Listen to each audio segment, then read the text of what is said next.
وكل بدعة ضلالة وكل ضلالة في النار أما بعد فأعوذ بالله من الشيطان الرجيم بسم الله الرحمن الرحيم يا أيها الذين آمنوا لا تقدموا بين يدي الله ورسوله واتقوا الله إن الله سميع عليم يا أيها الذين آمنوا لا ترفعوا أصواتكم فوق صوت النبي ولا تجهروا له بالقول كجهر بعضكم لبعض أن تحبط أعمالكم وأنتم لا تشعرون إن الذين يغضون أصواتهم عند رسول الله أولئك الذين امتحن الله قلوبهم للتقوى لهم مغفرة وأجر عظيم إن الذين ينادونك من وراء الحجرات أكثرهم لا يعقلون ولو أنهم صبروا حتى تخرج إليهم لكان خيرا لهم والله غفور رحيم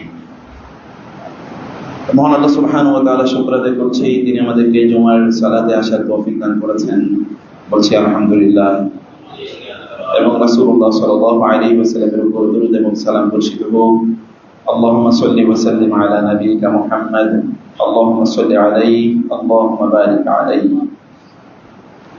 আমাদের এই সময়ে সমগ্র বিশ্বের সবচেয়ে বড় সংকট হলো আখলাকি সংকট, চরিত্রের সংকট, চারিত্রিক সংকট। চরিত্রের দিক থেকে আমরা সত্যিকার অর্থে মানুষ হয়ে উঠতে পারিনি।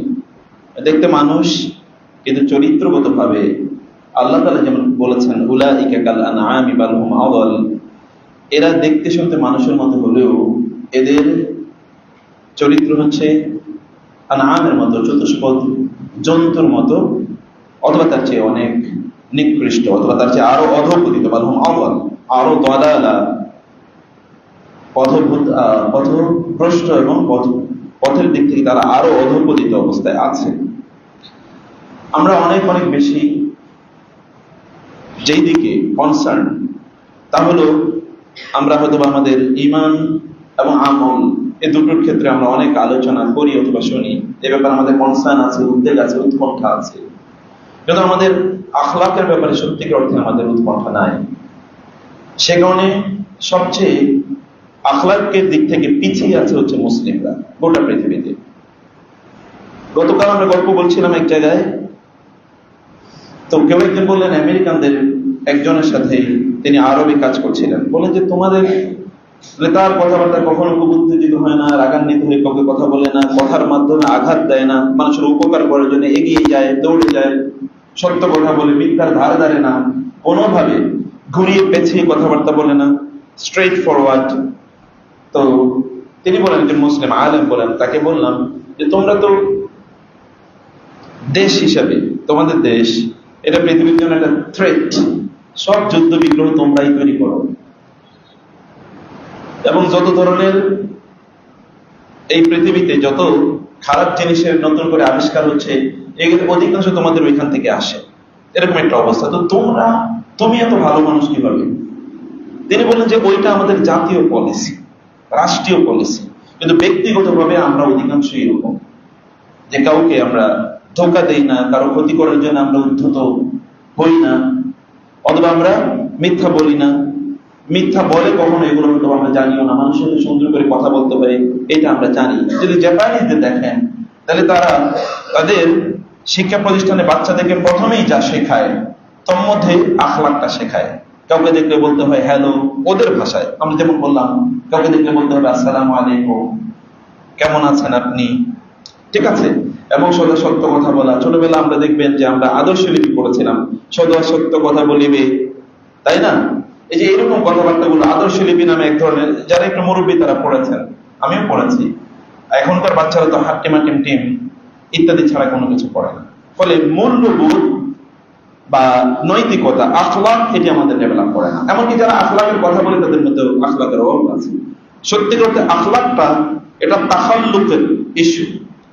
যেমন জারে রাদিয়াল্লাহু তাআলা আনহু আব্দুল কায়েস এর সাথে তিনি যখন ওই যে আব্দুল কায়েস গোত্রের একদল প্রতিনিধি রাসূলের সাথে দেখা করতে আসলেন, তার মধ্যে আল আসাজ নামক একজন সাহাবী তিনি ছিলেন।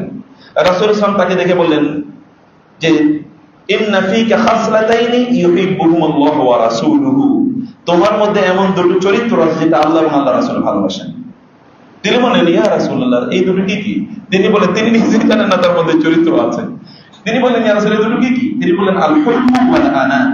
আল হুলমু ওয়াল আনাত, আল হুলমু মানে হচ্ছে যে আপনি খুব উত্তেজিত না হওয়া, কাউকে আঘাত করে কথাবার্তা না বলা, খুবই রাগান্বিত হয়ে না যাওয়া, এবং বিবেকী হওয়া। বিবেকী হওয়া মানে বিবেক কি বলে এটা এর উপর ভিত্তি করে কাজ করা, এমনকি দূরদৃষ্টি সম্পন্ন হওয়া যে আপনি এখন যে কাজটি করছেন বা যে কথা বলছেন এটার পরিণতি কি হবে। এবং নিজকে ইমতিলাকুন নফস, ইমতিলাকুন নফস মারকি নফসহু, যে একজন ব্যক্তি তার নিজের কন্ট্রোল তার নিজের উপর রাখা, controlling oneself. You can not control yourself in most of the cases. আমরা আমাদের নিজেকে কন্ট্রোল করতে পারি না, প্রতিদিন সমস্যাই হয়। এমনকি পারিবারিক, প্রতিদিনই আমরা অনেক পারিবারিক সমস্যার মুখোমুখি হই। আমাদের কাছে প্রশ্ন আসে, লোকেরা আসে, কান্নাকাটি করে, তাদের এই সমস্যা সেই সমস্যা।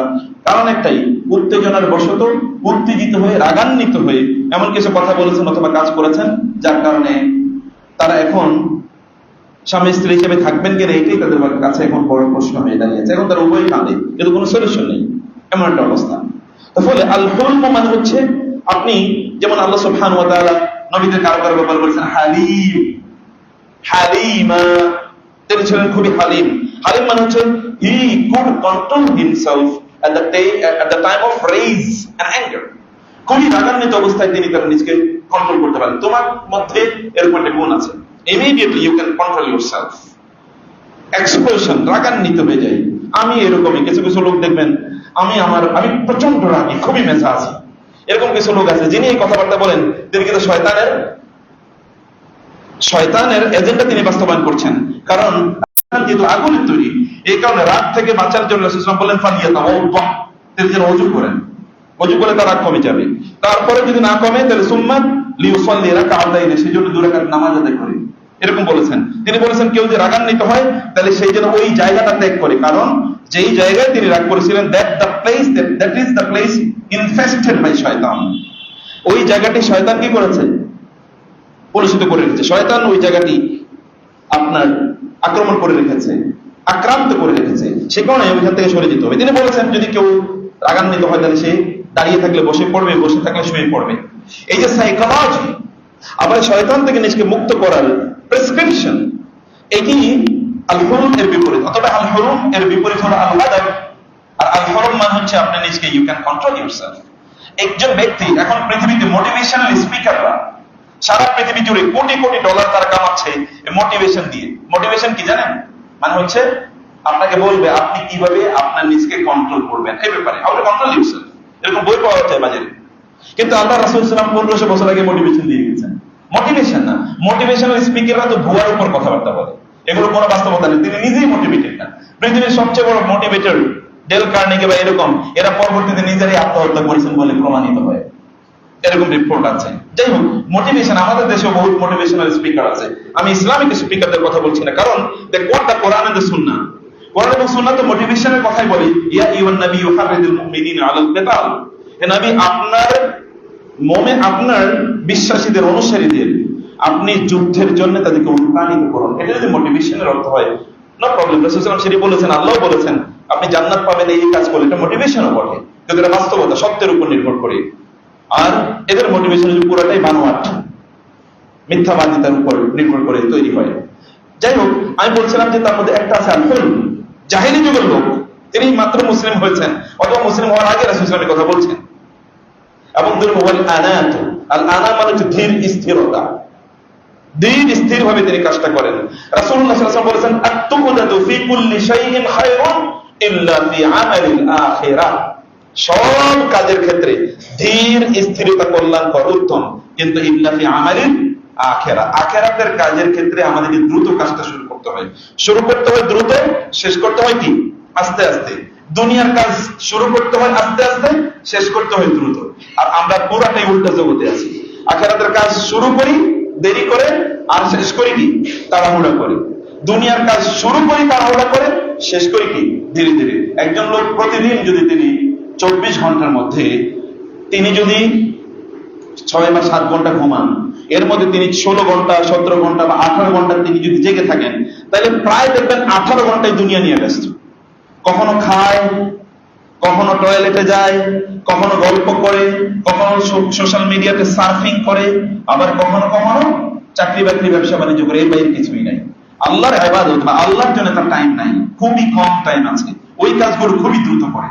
দুনিয়াতে সবচেয়ে দিনই কাজে মানুষের, যেমন মসজিদ ইংরেজিতে বলা হয় ফার্স্ট ইন লাস্ট আউট।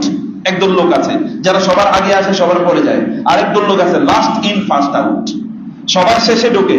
কারণ কি জানেন? সবার আগে বাইরে হয়ে যেতে হবে, এটা তাদের টেন্ডেন্সি। কারণ মসজিদ যেন তাদের জন্য জেলখানা, এটা তাদের পরিস্থিতি দেখলে এরকম মনে হয়। অথচ আল্লাহ সুবহানাহু ওয়া তাআলা এর জিকিরের মধ্যে আমাদের প্রশান্তি থাকার কথা। ওমা আজারাকা আন রাব্বিকা ইয়া মূসা ক্বালাহুম ওমা আজারাকা আন কওমিকা ইয়া মূসা ক্বালাহুম উলাই আলা আসারি ওয়া আজিলতু ইলাইকা রাব্বি লিতারদা উলাইকা ইউসারিউনা ফিল খায়রাতি ওয়া হুম লাহা সাবিকুন। আল্লাহ তাআলা জান্নাতীদের মধ্যে সর্বপ্রথম ক্যাটাগরির লোকদের ব্যাপারে বলেছেন উলাইকা ইউসারিউনা ফিল খায়রাত, এই সকল লোকেরা ভালো কাজ তাড়াহুড়া করে তারা শুরু করে, অন্যদের তুলনায় তারা সবার আগে এই কাজগুলো তারা শুরু করে। They start first and earlier, then they finish last and later. তারা সবার আগে শুরু করে, সবার পরে তারা শেষ করে। এদের চরিত্র হচ্ছে এইরকম লেভেলের। আল্লাহ সুবহানাহু ওয়া তাআলাকে সময় দিলে আল্লাহ তাআলা আপনার সময়ের মধ্যে বরকত দিয়ে দেবেন। আবার বলি, আল্লাহকে যদি আপনি সময় দেন, সময়ের মালিককে আল্লাহ, অতএব আল্লাহ তাআলা আপনার সময়ের মধ্যে বরকত দেবেন। আল্লাহকে যদি আপনি সময় না দেন, তাহলে আল্লাহ সুবহানাহু ওয়া তাআলা আপনার সময়ের মধ্যে বরকত দেবেন না। তাড়াহুড়া করে করবেন, সব এলোমেলো হয়ে যাবে, কোনো কিছু হবে না। অতএব give time to Allah and Allah subhanahu wa ta'ala will give barakah in your time. অতএব আমরা বলছিলাম যে আখলাকের কথা। আল্লাহ তাআলা তার রাসূলের ব্যাপারে কি বলেছেন? ওয়া ইন্নাকা লাআলা খুলুকিন আযীম, ওয়া ইন্নাকা লাআলা খুলুকিন আযীম। কবি হাসান বিন সাবিত রাদিয়াল্লাহু তাআলা আনহু তিনি রাসূলুল্লাহ সাল্লাল্লাহু আলাইহি ওয়াসাল্লাম এর ব্যাপারে বলেছেন, ওই জাতির কিভাবে কল্যাণ হবে যেই জাতি থেকে তার নবী চলে গিয়েছে। তারা হাদা মিন কওমিন ক্বাদ দাল্লাত উকুলুহুম, তিনি এমন জাতি থেকে চলে গেলেন যেই জাতির মাথা ভ্রষ্ট হয়ে গিয়েছে, এবং এমনটা জাতির কাছে গিয়ে তিনি উপস্থিত হলেন আলা কওমিন মুজাদ্দাদি বিনুরিন মুজাদ্দাদি, নতুন আলো নিয়ে, যে আলো তাদেরকে, এই সকল লোকদেরকে আলোকিত করবে। এরকম একটা নতুন একটা দেশের কাছে গিয়ে রাসূল সাল্লাল্লাহু আলাইহি ওয়াসাল্লাম গেলেন। সেটা হচ্ছে মক্কা থেকে তিনি গিয়েছেন, অন্ধকারাচ্ছন্ন হয়ে গেছে মক্কা, অথচ মক্কা পৃথিবীর শ্রেষ্ঠতম ভূখণ্ড। কারণ আখলাক কিন্তু নাই, কিন্তু মদিনায় তিনি গেলেন, আখলাক নিয়ে তিনি গেলেন, মদিনা পৃথিবীর শ্রেষ্ঠতম ভূখণ্ড হয়ে গেছে। অথচ মদিনার নামই ছিল ইয়াসরিব। ইয়াসরিব কিন্তু খারাপ শব্দ, ইয়াসরিব শব্দের অর্থ খারাপ।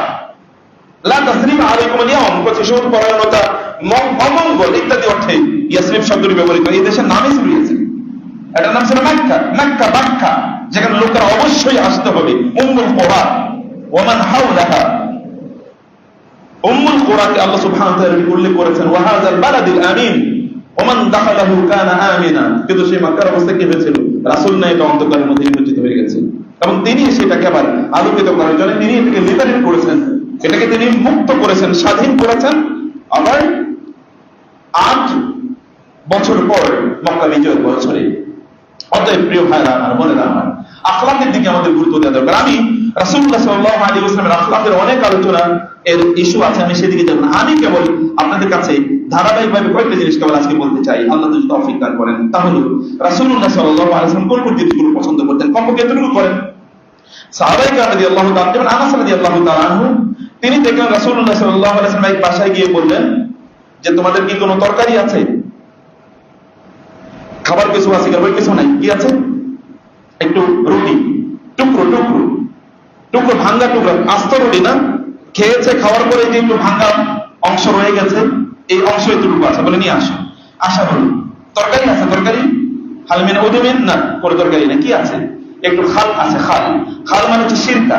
আমাদের দেশে যেমনি ভাবে যেমন চিনি দিয়ে মিষ্টি বানানোর জন্য ওই যে সিরকার মধ্যে ফেলে দেয় না, এইরকম টাইপের কিছু একটা জিনিস আছে। এটা অন্য ধরনের, এটা অ্যাপেলের জুস যেমন এখন পাওয়া যায়, অর্থাৎ সিনেগার মানে ভিনেগার, অ্যাপলস ভিনেগার, এরকম ভিনেগার টাইপের কোন একটা জিনিস। রাসূল বললেন এটাই নিয়ে আসো, এটার মধ্যে ভিজিয়ে দাও। যেমন আমাদের দেশে দেখবেন পানির মধ্যে ভিজিয়ে বিস্কিট খায় অথবা রুটি খায়। পূর্বাঞ্চলে বিশেষ করে নোয়াখালী, চট্টগ্রামের লোকেরা তো সকালবেলা নাস্তাই করে হচ্ছে কি দিয়ে, চায়ের সাথে তারা রুটি ভিজিয়ে খায়। এটা একটা ট্রেডিশন। এখানে দেখবেন অনেক লোকেরা বিস্কিট ভিজিয়ে খায় পানির সাথে, এটা তাদের একটু বড় করে করে। এটা তিনি বললেন যে এগুলো একটু ভিজিয়ে খাওয়ার জন্য নিয়ে আসো, এবং তিনি বললেন নি'মাল উদুম ওয়াল খাল্লু, এই যে তুমি আমার কাছে যেটা নিয়ে আসলে এই যে একটু সিরকার মতো, এটাই সর্বোত্তম কি তরকারি, এর চেয়ে ভালো কোনো তরকারি নাই। আনাস রাদিয়াল্লাহু তাআলা তিনি বললেন, আমি যখন থেকে তার মুখ থেকে এটা শুনলাম, এটা কিন্তু একটা সিচুয়েশন, কারণ এর বাইরে আর কোনো অল্টারনেটিভ নাই। অতএব তিনি যেহেতু কোনো খাবারকে কোনোদিনই খাবারের দোষ ধরতেন না, খাবারের ব্যাপারে তিনি মন্দ কোনো বক্তব্য মন্তব্য তিনি দিতেন না, এই জন্য রাসূলুল্লাহ সাল্লাল্লাহু আলাইহি ওয়াসাল্লাম তিনি বলেন নি'মাল উদুমুল খুল আল খাল্লু। তিনি বলেন, আনাস বলেন, যেই দিন আমি রাসূল থেকে এই বক্তব্য শুনেছি, সেই দিন আমার সবচেয়ে প্রিয় খাবার আমি আল খাল বানিয়ে নিয়েছি। এটা কোনো খাবারই না, এবং আমার সবচেয়ে প্রিয় খাবার বানিয়ে নিয়েছি আমি। এবং তার কাছ থেকে যতজনই হাদিস বর্ণনা করেছেন তারাও বলেন আমাদের সবচেয়ে প্রিয় খাবার হল খাল। এটা হচ্ছে token of your love for your prophet. আপনার রাসূলকে আপনি ভালোবাসেন, এরকম একটা প্রমাণ আপনার শরীরে দেখান তো, বা আপনার জীবনে দেখান যে আমি এই কাজটি এই জন্য করি কারণ I love my prophet, he has done it, তিনি এটি বলে করেছেন, এই জন্য আমি কাজটি করি। একটা তো বক্তব্য দেখাতে হবে। আপনি তো মানে এই জন্য কবিরা বলেছেন, আপনি বলেন যে আপনি অমুককে ভালোবাসেন, তো আপনি তাকে ভালোবাসেন, তার জন্য তো আপনাকে প্রমাণ লাগবে, আপনার তার জন্য প্রমাণ লাগবে, দেখাতে হবে যে আপনি তাকে কি দিয়ে ভালোবাসেন। আপনি আল্লাহ রাসূলকে ভালোবাসেন, তার কি দিয়ে প্রমাণ করবেন বলেন? এর প্রমাণ কি আছে? এরকম এক দুইটা প্রমাণ আমাদের অবশ্যই থাকা দরকার। রাসূলুল্লাহ বলেছেন বুইসতুলি উতাম্মিমু মাকারিমাল আখলাক। হাদিসের সনদগত একটু ত্রুটি থাকলেও বিভিন্ন কোরআন এবং হাদিসের অন্যান্য আলোচনা থেকে হাদিসটি শক্তিশালী হয়ে যায়। রাসূলুল্লাহ সাল্লাল্লাহু আলাইহি ওয়াসাল্লাম তিনি যদি কারো কোনো ভালো দেখতেন, কল্যাণ দেখতেন, কেউ কোনো ভালো হতে তাহলে তিনি বলতেন আলহামদুলিল্লাহিল্লাযী তাতিম্মুস সালিহাত। অথবা তার যদি কোনো কল্যাণ ঘটতো তাহলে তিনি প্রশংসা করতেন কার? আল্লাহ তাআলার। আলহামদুলিল্লাহিল্লাযী তাতিম্মুস সালিহাত, আল্লাহর প্রশংসা করছি যার নিয়ামতের মাধ্যমে আলহামদুলিল্লাহিল্লাযী অথবা আলহামদুলিল্লাহিল্লাযী বিনি'মাতিহি তাতিম্মুস সালিহাত। রাসূলুল্লাহ সাল্লাল্লাহু আলাইহি ওয়াসাল্লাম এভাবে আল্লাহ সুবহানাহু ওয়া তাআলার প্রশংসা করতেন। কয়েকটা বিষয় রাসূল সাল্লাল্লাহু আলাইহি ওয়াসাল্লাম পছন্দ করতেন, তার মধ্যে একটা হলো যে কাসরাতু উম্মতিহি, তার উম্মতের সংখ্যা অনেক বাড়বে, তার উম্মতের সংখ্যা কি হবে? বাড়বে। অর্থাৎ কিয়ামতের দিন তিনি বলতেন তিনি যে তাযাওয়াজুল ওয়াদুদা ওয়ালুনা ফাইন্নী মুকাসসিরুন বিকুম আল উমামা, তোমরা এমন নারীদেরকে বিয়ে করো যারা তোমাদেরকে বেশি ভালোবাসবে এবং যারা তোমাদেরকে বেশি সন্তান প্রদান করবে, কারণ কিয়ামতের দিন আমরা তোমাদের সংখ্যা নিয়ে, আমি তোমাদের সংখ্যা নিয়ে অহংকার করব। অতএব এমন যেমন আপনারা যারা বিয়ে করেছেন, এই যে ইয়াং জেনারেশন আছেন অথবা যারা বিয়ে করবেন, আপনাদেরকে চিন্তায় রাখতে হবে কেবলমাত্র একজন নারীর চেহারার দিকে তাকিয়ে তাকে বিয়ে করবেন। রাসূলুল্লাহ সাল্লাল্লাহু আলাইহি ওয়াসাল্লাম বলেছেন তোমাদের সন্তান বেশি না, কারণ তোমাদের সংখ্যা নিয়ে কিয়ামতের দিন আমি গর্ব করব। তিনি বলেছেন কিয়ামতের দিন জান্নাতীরা 120টি কাতারে বিভক্ত হবে, একটা 20টা কাতার থাকবে, এর মধ্যে 80টা কাতার হবে আমার উম্মতেরা, তাকে 40টা সবাই ভাগ করে নেবে। সংখ্যার লেভেল দেখেছেন? তিনি বলেছেন তোমরা কি ভালোবাসো যে কিয়ামতের দিন জান্নাতীদের মধ্যে অর্ধেক তোমরা হবা? তোমরা তার চেয়ে বেশি হবা জান্নাতে কিয়ামতের দিন জান্নাতে বেশি হবে। তিনি বলেছেন মুমিনদের, ঈমানদারদের, আমার অনুসারীদের সংখ্যা কিয়ামতের দিন এমন হবে এবং এতটা উজ্জ্বল হবে গোররাম মুহাজ্জালিনা মিন আসারিল উযু, যে তারা যে ওযু করবে ওযুর স্থানগুলো থেকে এরকম আলো ঠিকরে পড়বে, এই আলো ঠিকরে পড়ার কারণে তাদেরকে আলাদা করে চিহ্নিত করা যাবে। তিনি বলেছেন একটি কালো ষাঁড়ের মধ্যে যদি একটা তার শরীরের চামড়া যে আছে, চামড়া যে লোমগুলো পশমগুলো একটা নির্ধারিত অংশ যদি সাদা হয়ে থাকে এতটুকু জায়গা জুড়ে, এটা যেমনি ভাবে স্পটেড, এটা যেমনি ভাবে দৃষ্টি আকর্ষণ করে, ঠিক তেমনি ভাবে আমার উম্মাহ কিয়ামতের দিন অন্যদের দৃষ্টি আকর্ষণ করবে, তাদেরকে এরকম দেখা যাবে, বোঝা যাবে যে তারা আমার উম্মাহ। সেই কারণে ভাইরা বোনেরা আমার, আপনারা সন্তান বেশি নেন। এখন তো ক্যারিয়ার ওমেনরা তারা সন্তান বেশি নিতে চায় না, আর ক্যারিয়ার ম্যানরা তার স্ত্রীকে দেখতে একটু স্মার্ট দেখতে হবে, কারণ সন্তান হলেই তো পেটটা ঝুলে যায়, শরীরটা ঝুলে যায়, এরকম কারণে না তুমি আরো কয়েকদিন আমরা সন্তান নেব না। সন্তান নেওয়া মনে হয় যেন ওনার বাপ দাদার কোনো এটা সিদ্ধান্তের ইস্যু। সিদ্ধান্ত দেবেন কে? মহান আল্লাহ সুবহানাহু ওয়া তাআলা। এটা কোনো কারো বাপদাদের ইস্যু না যে আমার বাপদাদের ইস্যু, আমি সিদ্ধান্ত নিলেই হবে আর সিদ্ধান্ত নিলেই হবে না। ইয়াহাবু লিমান ইয়াশাউ ইনাসা ওয়া ইয়াহাবু লিমান ইয়াশাউ যুকুর আও ইউযাউযুহুম যুকুরান ওয়া ইনাসা ওয়া ইয়াজআলু মান ইয়াশাউ আকিমা। আল্লাহ চাইলে কাউকে সন্তান দিতে পারেন, না চাইলে কেউ দিতে পারে না, পৃথিবীর কারো সামর্থ্য নাই। অতএব আমাদেরকে যখন আমরা এটি করেছেন, বলেছেন আলা ইন্নী ফারাতুকুম আলাল হাউদি ওয়া ইন্নী মুকাসসিরু বিকুম আল উমামা ফালা তাকতুলান্না বা'দ, তোমরা মারামারি করে আমার অনুসারীদের, আমার উম্মার সংখ্যা কমায়া দিও না, কারণ আমি তোমাদের সংখ্যা নিয়ে কিয়ামতের দিন বড়াই করব। আমি তোমাদের সংখ্যা নিয়ে গর্ব করবো কিয়ামতের দিন। পৃথিবীতে যদি যুদ্ধ মারামারি থাইকা থাকে তাহলে এটা কেবলমাত্র মুসলমানদের দেশগুলোতে আছে। একজন ইয়াদরিবু বা'দুকুম উনুকা বা'দিন, রাসূল সাল্লাল্লাহু আলাইহি ওয়াসাল্লাম বলেছেন তোমরা একজন অথবা রিকাবা বা'দিন, তোমরা পরস্পর মারামারি করবা। কিয়ামতের দিন এরকম একটা অবস্থা দাঁড়াবে কিয়ামতের আগে। অতএব প্রিয় ভাইরা, আমরা যেন রাসূলুল্লাহ সাল্লাল্লাহু আলাইহি ওয়াসাল্লামের এই যে এতটুকু কমপক্ষে আপনার সন্তান বেশি বেশি নেন, এটা আল্লাহ রাসূল সাল্লাল্লাহু আলাইহি ওয়াসাল্লাম এর প্রত্যাশা। কমপক্ষে এতটুকু করুন।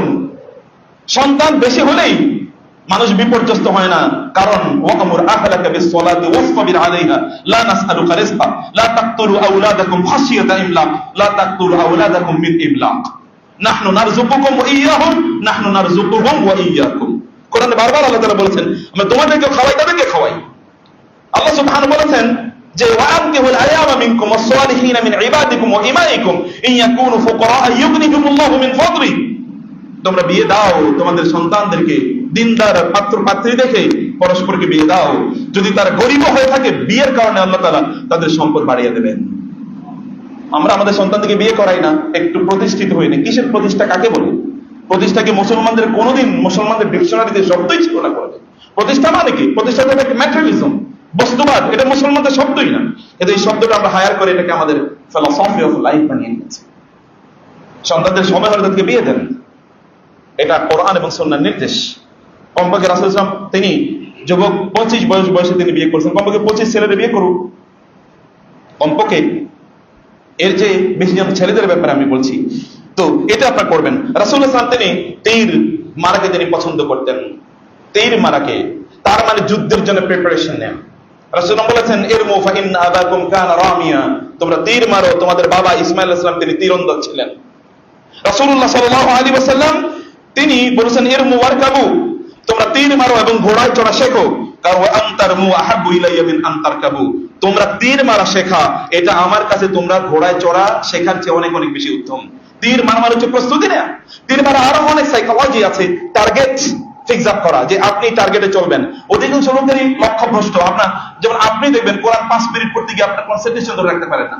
এখন তো বইয়ের, এখন তো ফেসবুকেও 3-4 লাইনের চেয়ে বড় যদি একটু কোনো লেখা হয় তাহলে লোকেরা বলে যে এত বড় লেখা, তাহলে এরা বই পড়বে কবে? মানুষের অ্যাটেনশন স্প্যান এটি খুবই কমে গেছে। মানুষ 1 মিনিট 2 মিনিট অ্যাটেনশন রাখতে পারে না, আমরা নিজেরও রাখতে পারি না। এটা সোশ্যাল মিডিয়ার ইম্প্যাক্ট। ফেসবুক যেরকম টিপাই দিয়েছে একটার পর একটা, একটার পর একটা, ইউটিউব একটার পর একটা, অথবা টেলিভিশন চ্যানেল একটার পর একটা, আমাদের মানসিকতা এরকম হয়ে গেছে। অ্যাটেনশন স্প্যানটা বাড়ান।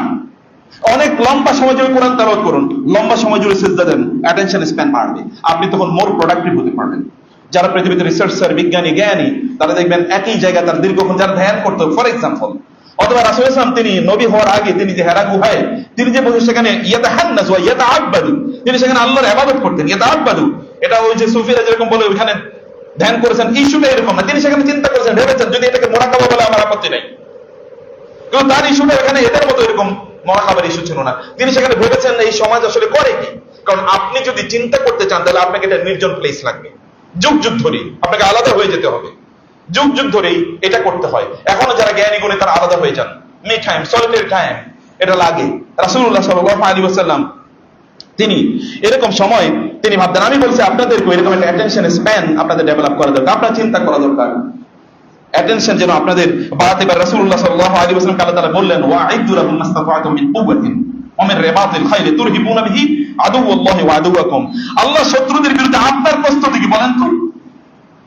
আপনি বলতে পারেন যে আল্লাহর শত্রুদের বিরুদ্ধে আমার এইরকম একটা প্রস্তুতি আছে। প্রস্তুতি তো অনেক রকম। জাহিদু বিআমওয়ালিকুম ওয়া আনফুসিকুম ওয়া আলসিনাতিকুম। রাসূল সাল্লাল্লাহু আলাইহি ওয়াসাল্লাম বলেছেন তোমরা শত্রুদের বিরুদ্ধে যুদ্ধ করবে 3টা অস্ত্র দিয়ে। একটা হচ্ছে বিআমওয়ালিকুম তোমাদের সম্পদ দিয়ে, ওয়া আনফুসিকুম তোমাদের জীবন দিয়ে, ওয়া আলসিনাতিকুম তোমাদের মুখ দিয়ে, অর্থাৎ তোমাদের জ্ঞান, তোমাদের বক্তব্য, তোমাদের হাতের লিখনি দিয়ে। কোনটায় আছি আমরা? আমরা তো যুদ্ধক্ষেত্রেই আছি। এটা যুদ্ধক্ষেত্র। শয়তান তো আছেই। ইন্না শাইতানা লাকুম আদুউন ফাত্তাখিযুহু আদুওয়া ইন্নামা ইয়াদউ হিজবাহু লিয়াকুনু মিন আসহাবিস সাঈদ। অতএব শয়তান সবচেয়ে বড় শত্রু আছে, ওর বিরুদ্ধে আপনাকে যুদ্ধ করতে হয়। অথবা মানুষ শয়তানের অনুসারী যারা, তাদের বিরুদ্ধে আপনাকে যুদ্ধ করতে হয়। এই যুদ্ধের জন্য আপনার প্রস্তুতি লাগবে। রাসূলুল্লাহ বলেছেন আল মুমিনুল কাওয়্যু খায়রু ওয়া আহাব্বু ইলাল্লাহি মিনাল মুমিনিদ দাঈফ। শারীরিকভাবে শক্তিশালী মুমিন আল্লাহর কাছে খুবই খুবই খুবই খুবই প্রিয় এবং অত্যন্ত কল্যাণকর, উত্তম। কারণ তাকে দিয়ে কাজ হবে, সে আল্লাহর ইবাদত করতে পারবে, মানুষের খেদমত করতে পারবে, তার নিজের সে সার্ভিস দিতে পারবে। এই কারণে আপনাকে ফিজিক্যাল স্কিল ডেভেলপ করা দরকার। ফিজিক্যাল স্কিল অর্থাৎ শারীরিক শক্তিমত্তা, এম্পাওয়ারমেন্ট, এটা আপনাকে অবশ্যই অবশ্যই তৈরি করতে হবে। রাসূলুল্লাহ সাল্লাল্লাহু আলাইহি ওয়াসাল্লাম তিনি বলেছেন এরমু ফাআনা মাআকুম কুল্লুকুম, যে আমি তোমাদের সাথে আছি, তোমরা তীর মারো। তিনি যুদ্ধের ক্ষেত্রে বলেছেন মারো, তীর মারো, আমি তোমাদের সাথে আছি।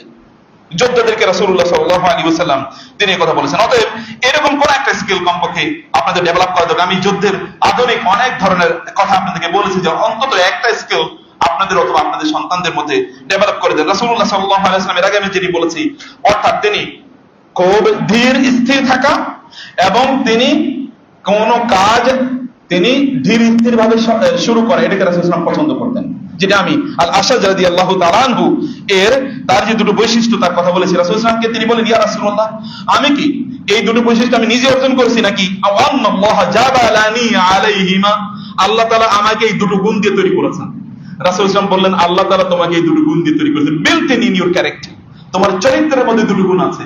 রাসূল তিনি তখন বললেন, আলহামদুলিল্লাহিল্লাযী জাবালানি আলাইহিমা, আল্লাহর প্রশংসা করছি যিনি আমাকে এই দুটো গুণ দিয়ে তৈরি করেছেন। গুণ কখনো কখনো বেডরুমে তৈরি হয়, মনে রাখবেন। গুণ কখনো কখনো ড্রয়িং রুমে, ডাইনিং রুমে তৈরি হয়, কারণ আপনার সন্তানরা আপনাকে দেখে দেখে শিখে যে এভাবেই করতে হবে। অতএব এই গুণ ডেভেলপ করতে হলে আপনাকে আপনার পরবর্তী প্রজন্মকে যদি আপনি তৈরি করতে হয়, তাহলে এভাবে আপনার মধ্যে সেগুলো ডেভেলপ করা দরকার। রাসূলুল্লাহ সাল্লাল্লাহু আলাইহি ওয়াসাল্লাম তিনি বলেছেন, আত-তাআন্নী মিনার রহমান ওয়াত তা'জিলু মিনাশ শাইতান, তাওয়াক্কুল করে শয়তানের পক্ষ থেকে আসে। আর ধীর স্থিরভাবে কাজ শুরু করা, দুনিয়ার কাজ আমি আগেই বলেছি, সেটি আল্লাহ সুবহানাহু ওয়া তাআলা এর পক্ষ থেকে আসে। রাসূলুল্লাহ সাল্লাল্লাহু আলাইহি ওয়াসাল্লাম বলেছেন, আস-সামাতুল হাসানু ওয়াত তু'দাতু ওয়াল ইকতিসাদু জুজউম মিন 24 জুজআম মিনান নুবুওয়াহ। তিনটি কাজ, এটা নবুয়তের 24 ভাগের এক ভাগ। এর মধ্যে একটা হচ্ছে আস-সামাতুল হাসানু, উত্তম ভাবে ধৈর্যতে, মানে চুপ করে থাকা। চুপ করে থাকা যখন প্রয়োজন নাই কথা বলার, অর্থাৎ কখনো কখনো চুপ করে থাকা এটা এতটা গুরুত্বপূর্ণ যে আমাদের ইমামগণ তারা বলেছেন এর মধ্যে 10টি উপকারিতা আছে। চুপ করে থাকা, নিজকে কন্ট্রোল করা, নিয়ন্ত্রণ করা, রাগান্বিত না হওয়া প্রয়োজন। ইমাম শাফিঈ রাহমাতুল্লাহ বলেছেন যে কখনো কখনো কোন নির্ভুল ব্যক্তি আমাকে কোন বিষয়ে কথা বলে, ইযা নাতাকাস সাফীহু ফালা তুজিবহু ফাখায়রুম মিন ইজাবাতিহি সুকুত, যখন কোন নির্বোধ লোক কোন কথা বলে তখন চুপ করে থাকবা, কারণ ওর কথার উত্তর দেওয়াটা হচ্ছে কি, উত্তর না দেওয়ার চেয়ে উত্তর না দেওয়ার চেয়ে উত্তর দেওয়ার চেয়ে উত্তর না দেওয়া অনেক উত্তম। ফাখায়রুম মিন ইজাবাতিহি সুকুত, চুপ করে থাকা উত্তর দেওয়ার চেয়ে কি অনেক অনেক উত্তম। এবং তিনি বলেছেন চুপ করে থাকা চুপ আপনার উত্তর দেওয়ার চেয়ে অনেক অনেক উত্তম। এবং তিনি বলেছেন আমি তার কথায় উত্তর দেই না, ফাযান্নাবি আন্নী আইতু আনিল জাওয়াবি ওয়া মা আইতু, আমি কখনো কখনো ওকে মনে করি ওকে উত্তর পাওয়ারই উপযুক্ত না, এই জন্য আমি তাকে উত্তর দিই না। ও মনে করে আমি বুঝি উত্তর দিতে সক্ষম নই, আমি আসলে উত্তর দিতে সক্ষম, কিন্তু আমি তাকে উত্তর পাওয়ার যোগ্যই মনে করি না। আপনার পার্সোনালিটি কখনো কখনো আপনাকে বিরত রাখবে এটা থেকে, এই উত্তর দেওয়া থেকে আপনার কখনো কখনো বিরত রাখবে। সেই কারণে এটি করা দরকার। তো মানে হচ্ছে ধীরে স্থির ভাবে কাজ শুরু করা, বল একটা সাধু মধ্যম পন্থা অবলম্বন করা।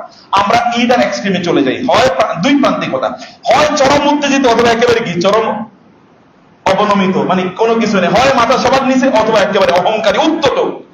এত অহংকারী, অহংকারের ঠেলায় আর বাঁচা যায় না। আবার কখনো কখনো ভেজা বেড়ালের চেয়েও খারাপ, দেখেন না চারিদিকে পরিস্থিতি, অহংকারীদের পরিস্থিতি দেখেন, এখন তাদের কোনো আওয়াজও শোনা যায় না। এরকম বহু অহংকারীদেরকে আমরা চিনি, জানি, কোনো আওয়াজ নেই। তাহলে এমন অহংকার, এটা আল্লাহ সুবহানাহু ওয়া তাআলা বলেছেন, ওয়াকসিদ ফি মাশিকা ওয়াগদুদ মিন সাওতিকা ইন্না আনকারাল আসওয়াতি ওয়া সাওতুল হামির। ওয়াকসিদ ফি মাশিকা, তোমার চলাফেরার ক্ষেত্রে মধ্যম পন্থা অবলম্বন করবা, তাহলে তুমি কখনোই পরাজিত হবে না, ক্ষতিগ্রস্ত হবে না। ওয়াগদুদ মিন সাওতিক, তোমার আওয়াজটাকে তুমি কি করো, এটাকে নিচু করো। ইন্না আনকারাল আসওয়াতি লা সাওতুল হামির, গাধার আওয়াজ হচ্ছে সবচেয়ে নিকৃষ্ট আওয়াজ। গাধার মধ্যে চিৎকার করবা না, গাধার মধ্যে উদ্ধত অহংকার প্রদর্শন করবা না, অবশ্যই বুদ্ধিদীপ্ত ভাবে করতে হবে। আল ফাআলুস সালেহ রাসূলুল্লাহ সাল্লাল্লাহু আলাইহি ওয়াসাল্লাম পছন্দ করতেন, তাহলে কি আল ফাআলুস সালেহ মানে হচ্ছে কোন জিনিস দেখে ওইখান থেকে কোন উত্তম সম্ভাবনা তিনি নেয়া। যেমন হুদাইবিয়ার সন্ধির সময় অনেকে আসলে এর মধ্যে আসলো সুহাইল ইবনে আমর। রাসূলুল্লাহ সাল্লাল্লাহু আলাইহি ওয়াসাল্লাম বলেন, সুহাইল শব্দের অর্থ হচ্ছে সহজ হয়ে যাওয়া, সাহুলা আমরুকুম, সুহাইল যেহেতু এসেছে তোমাদের কাজ সহজ হবে। বনু আসলাম গোত্র, তিনি যাচ্ছিলেন মক্কায়, বনু আসলাম গোত্র মদিনায় তিনি যাচ্ছিলেন, বনু আসলাম গোত্র প্রতিমধ্যে রাসূলকে প্রতিহত বাধা দেওয়ার জন্য আসলো। তিনি বললেন, মান আনতুম, তোমরা কারা? বল বনি আসলাম, বনি আসলাম। তিনি তার সাথীদেরকে বললেন, সালুমা আমরুকুম, তোমাদের টেনশন করার দরকার নাই, আসলাম গোত্রের লোক তো, এরা যুদ্ধ করবে না তোমাদের বিরুদ্ধে। নামের উপর অনেক কিছু নির্ভর করে। আমাদের সন্তানদের কি নাম রাখি? আপনারা আপনাদের সন্তানের নাম রাখেন কি? নাম রাখার ক্ষেত্রে এখন আনকমন নাম রাখা, এটার একটা প্রতিযোগিতা শুরু হয়েছে। ওই নামের অর্থ কখনো কখনো এত বিকৃত হয়। এক লোক এসে, আমার এক স্টুডেন্ট এসে আমাকে বললো যে তার ছেলের নাম রাখছে তাকহার। আমি বললাম সর্বনাশ, কি তোমার স্বামীর নাম কি তানহার নাকি? বলে হ্যাঁ স্যার, আপনি কেমনে বুঝলেন? আমার নাম একই সূরায় তো তাকহার আছে এবং তানহার আছে।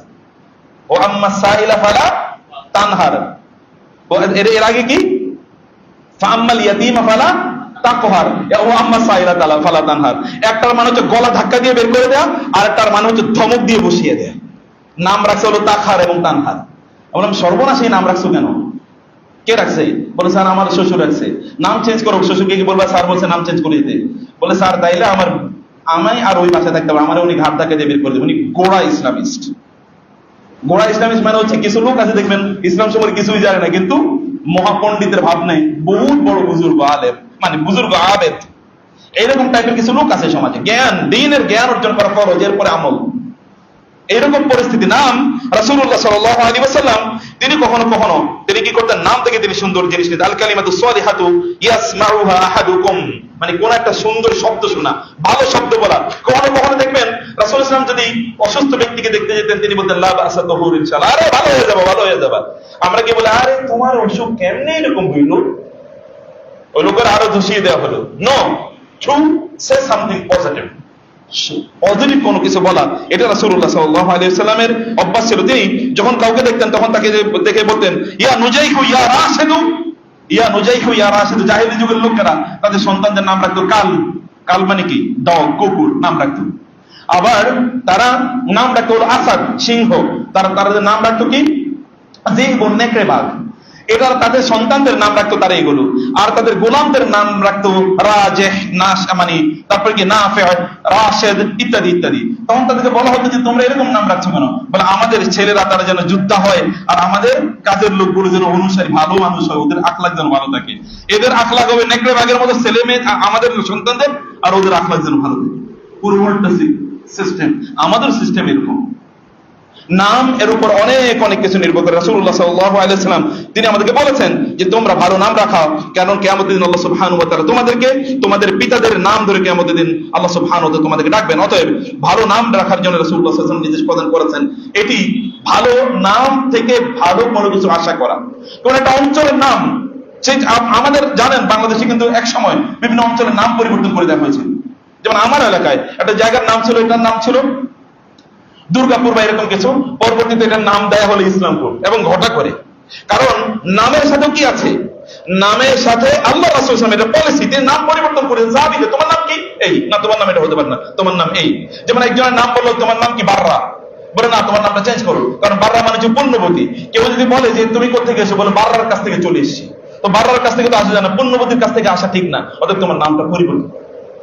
এরকম কখনো কখনো তিনি বলেছেন, কখনো কখনো তিনি নাম পরিবর্তন করে দিয়েছেন। এরকম অসংখ্য ঘটনা আপনারা জানেন। সেই কারণে সুন্দর নাম রাখা, অথবা নাম থেকে ভালো কিছু নেই। কোনো একটা ছেলের নাম যদি ভালো হয়, ও তোমার নাম এটা ভালো, মাশাআল্লাহ, তুমি তো এরকম এরকম হবা। নামের উপরেও এরকম ফাল নেয় রাসূল করতেন। আর রুইয়াল হাসানা, সুন্দর স্বপ্ন রাসূল পছন্দ করতেন। তিনি সুন্দর স্বপ্ন দেখলে তিনি নিজে সেই স্বপ্নটি মানুষের কাছে বলতেন, ব্যাখ্যা করতেন।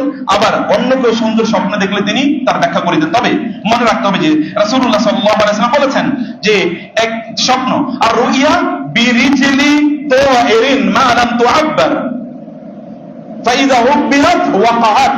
যখন কোন স্বপ্ন এর ব্যাখ্যা আপনি কাউকে জিজ্ঞেস করবেন, এটা আসে একটা পাখির পায়ের সাথে ঝুলন্ত অবস্থায় থাকে, ব্যাখ্যা যখন করা হয় তখন যেভাবে ব্যাখ্যা করে সেভাবে কি এটা তখন এটা ঘটে থাকে। এই জন্য তিনি বলেছেন লা তুহাদ্দিস বিহি ইল্লা লা তুহাদ্দিস বিহি ইল্লা লাবিবান, তুমি আও মুহিব্বান, তুমি যদি তোমার স্বপ্ন কাউকে বলতেই হয় তাহলে তোমাকে ভালোবাসে এরকম একটা লোকেরই বলি। তুমি তোমার স্বপ্ন যদি বলতে হয় তাহলে এমন একটা লোকেরই বলো যে স্বপ্নের ব্যাখ্যা করে, স্বপ্নের ব্যাখ্যা বোঝে। স্বপ্নের ব্যাখ্যা কোনো ধারাবাহিক নিয়মের উপর নির্ভর করে হয় না, এটা inside of the Quran and sunnah, Quran এবং সুন্নাহর দূরদর্শিতার উপর নির্ভর করে। এই জন্য যারা স্বপ্নের ব্যাখ্যা বোঝে তাদেরকে জিজ্ঞেস করতে হয়। স্বপ্নের ব্যাখ্যা বোঝে তাদেরকে জিজ্ঞেস, যেমন আমি আপনাদেরকে অন্য সময় বলেছিলাম কিনা যে যেমন কেউ যদি দেখে যে শেকল পড়া, শেকল, এখন শেকল মানে কি আপনার আয় হায় সর্বনাশ, শেকল তো পড়ানো হয় বন্দীদেরকে, আপনি এটা ব্যাখ্যা করবেন, কিন্তু ব্যাপারটা তো এরকম না। শেকল যদি কখনো কেউ, আপনি স্বপ্নে দেখেছেন গলায় শেকল পড়েছে, তখন আপনি দেখবেন যে এর মানে হচ্ছে খারাপ, যে লোকটা খারাপ পথে আছে। কিন্তু তার যদি পায়ে আপনি শেকল দেখেন, তার মানে এর অর্থ ভালো, যে লোকটা যেন খারাপ কাজে না যেতে পারে, যেন পায়ে বেঁধে রেখে তাকে এখানে টেনে ধরে রাখা হয়েছে। This positive. অতএব এটা নির্ভর করে অনেক কিছুর উপর, অনেক কিছুর উপর নির্ভর করে। সেই কারণে রুইয়া সালেহা এটি খুবই গুরুত্বপূর্ণ। খারাপ স্বপ্ন দেখলে চুপ করে থাকতে হয়, ভালো স্বপ্ন দেখলে যারা ভালো মানুষ তাদেরকে বলতে হয়। আমরা খারাপটা বলে মানে ভালোটা কি বলি না, একেবারে পুরো উল্টা রাসূল সাল্লাল্লাহু আলাইহি ওয়াসাল্লামের পলিসি। খারাপ স্বপ্ন বলতে নাই, কারণ রাসূলুল্লাহ সাল্লাল্লাহু আলাইহি ওয়াসাল্লাম খারাপ স্বপ্নে তিনি পজিটিভ ব্যাখ্যা করতেন, তিনি পজিটিভ ব্যাখ্যা করতেন। এই কারণে রাসূলুল্লাহ সাল্লাল্লাহু আলাইহি ওয়াসাল্লাম তিনি বলেছেন, তোমরা যদি ভালো স্বপ্ন দেখলে তাহলে কেবলমাত্র ভালো মানুষকে তোমরা বলবে। তিন রকম স্বপ্ন হয়ে থাকে, এটা আপনারা জানেন। একটা স্বপ্ন হচ্ছে আল্লাহর পক্ষ থেকে, আরেকটা শয়তানের পক্ষ থেকে, আরেকটা হচ্ছে মানুষ যা সারাদিন রাত চিন্তা করে তার উপর নির্ভর করে হয়। অতএব স্বপ্ন যিনি করবেন, ব্যাখ্যা যিনি করবেন, তাকে এই জিনিসটি ভালো করে বুঝতে হবে যে তিনি কিসের উপর, কোন মূলনীতির উপর ভিত্তি করে তিনি এই স্বপ্নের ব্যাখ্যা করছেন। রাসূলুল্লাহ সাল্লাল্লাহু আলাইহি ওয়াসাল্লাম তিনি পছন্দ করতেন, অনেক জিনিস তিনি পছন্দ করতেন রাসূলুল্লাহ সাল্লাল্লাহু আলাইহি ওয়াসাল্লাম, তার মধ্যে আত-তায়াম্মুন, অর্থাৎ ডান দিক থেকে কাজগুলো শুরু করা। আপনারা কমপক্ষে দ্রুত করেন, তিনি ডান দিক থেকে, কানা ইউজিবু তায়াম্মুন ফি আমালিহি কুল্লি, সকল কাজে তিনি ডান দিক থেকে তিনি শুরু করতেন। ফি তুহুরি ওয়া তারাজ্জুলিহি ওয়া তানাউলিহি ওয়া তালাব্বুসিহি, তিনি সব জায়গায়, তিনি খাওয়া যখন শুরু করতেন ডান দিক থেকে শুরু করতেন। কুল বিয়ামিনিক ওয়া কুল মিম্মা ইয়ালিক, সামিল্লাহ, আল্লাহর নাম নাও, ডান দিক থেকে খাও এবং তোমার ডান হাত দিয়ে খাও, তোমার সামনে থেকে খাও। রাসূল সাল্লাল্লাহু তিনি জুতা পরতেন ডান পা দিয়ে, কিন্তু জুতা যখন খুলতেন তখন বাম পা দিয়ে। তিনি যখন জামা কাপড় পরতেন ডান দিক থেকে পরতেন, যখন খুলতেন বাম দিক দিয়ে খুলতেন। মসজিদে যখন ঢুকতেন ডান দিক দিয়ে ঢুকতেন, ডান পা দিয়ে, যখন বের হতেন বাম পা দিয়ে। টয়লেটে যখন ঢুকতেন বাম পা দিয়ে, বের হতেন তখন ডান পা দিয়ে। এগুলো তো সব everything is prescribed and recorded. এগুলো রাসূলুল্লাহ সাল্লাল্লাহু আলাইহি ওয়াসাল্লাম তিনি কাজগুলো করতেন। তিনি রাস্তা ডান পাশ দিয়ে তিনি হাঁটতেন অথবা মধ্যখান দিয়ে তিনি হাঁটতেন। বুঝতে হবে আমাদেরকে যে আমরা ডানটাকে আমরা কত পছন্দ করি। কোরআনে আল্লাহ তাআলা বলেছেন আসহাবুল ইয়ামিন, আসহাবুল ইয়ামিন জান্নাতীরা, আসহাবুল মাইমানা আর আসহাবুল শিমাল আসহাবুল মাশআমা, বামপন্থীরা। আপনি বামপন্থী, বাম দিয়ে আমরা শুরু করি, বাম দিক দিয়ে জিনিস ধরি, বাম দিক দিয়ে খাই। রাসূল সাল্লাল্লাহু আলাইহি ওয়াসাল্লাম বলেছেন যে বাম দিক দিয়ে খায় ও শয়তান, কারণ ফাইন্না শাইতান ইয়াকুল বিশিমালিহি, শয়তান বাম হাত দিয়ে খায়। এখন তো ক্রেডিট হয়ে গেছে, বাম হাত দিয়ে একটু খাওয়াটাকে একটা ক্রেডিট মনে করেছে। এটা তো রাসূলুল্লাহ সাল্লাল্লাহু আলাইহি ওয়াসাল্লাম বলেছেন শয়তান এটি খায়। অতএব এইটা রাসূলুল্লাহ সাল্লাল্লাহু আলাইহি ওয়াসাল্লাম তিনি ডান দিক থেকে তিনি এটি করতেন। এমনকি তিনি যদি ওযু করতেন তাহলে কোন অঙ্গগুলো আগে ধুইতেন, ডান অঙ্গগুলো। তিনি যখন গোসল করতেন কোন অঙ্গগুলো আগে ধুইতেন, কোন জায়গায় তিনি আগে পানি ঢালতেন, এই দিক থেকে তিনি আগে পানি ঢালতেন, তারপরে এই দিক থেকে পানি ঢালতেন, এবং কয়বার তিনি পানি ঢালতেন এটাও একটু হিসাব করেন, এটা একটু দেখেন। রাসূলুল্লাহ সাল্লাল্লাহু আলাইহি ওয়াসাল্লাম তিনি একজনকে বললেন ডান হাত দিয়ে খাও, তিনি বলেন লাস্তাতাতু মাস্তাতাতু, আমি পারি না। আল্লাহ রাসূল বললেন আল্লাহ তাআলা তোমাকে যেন আর পারার তৌফিক না দেয়। এরপর থেকে এই লোকের ডান হাত অবশ্যই হয়ে গেছে, আর কি করতে পারেনি। খবরদার, রাসূলুল্লাহ সাল্লাল্লাহু আলাইহি ওয়াসাল্লামের তার এই অবস্থায় যেন আপনারা না পড়েন। রাসূলুল্লাহ সাল্লাল্লাহু আলাইহি ওয়াসাল্লাম যখন তিনি টয়লেটে যেতেন তখন তিনি এখানে মানে ইয়ে করে সতর মেনটেন করে তিনি যেতেন। এর দুটো অর্থ হতে পারে।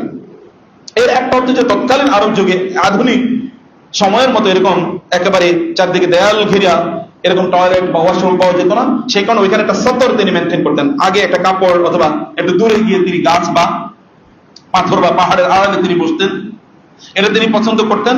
আর আমাদের সময়ের ইমপ্লিকেশন হচ্ছে আপনি যখন টয়লেটে যাবেন তখন দরজা খোলা রেখে যাবেন না, বন্ধ করে যাবেন। গতকাল আমাকে একজন বোন এসে বললেন তার হাজবেন্ড যখন টয়লেটে যান তখন দরজা খোলা রেখে তারপরে থাকেন। এরকম কিছু লোক আছে তাদের চরিত্র, এটা করবেন না। টয়লেটে যখন যাবেন তখন প্রয়োজনে শরীরে কমপক্ষে একটা কাপড় রাখবেন। টয়লেটে যদিও আপনি সেখানে যদি বিবস্ত্র হয়ে থাকাও জায়েজ আছে, কিন্তু এটা উত্তম নয়, কারণ শয়তান কোথায় থাকে? টয়লেটে থাকে। আল্লাহুম্মা ইন্নী আউযু বিকা মিনাল খুবসি ওয়াল খাবাইস, সবচেয়ে নিকৃষ্ট টাইপের শয়তান ওখানে থাকে। অতএব মন্দ শয়তানগুলো ওখানে থাকে।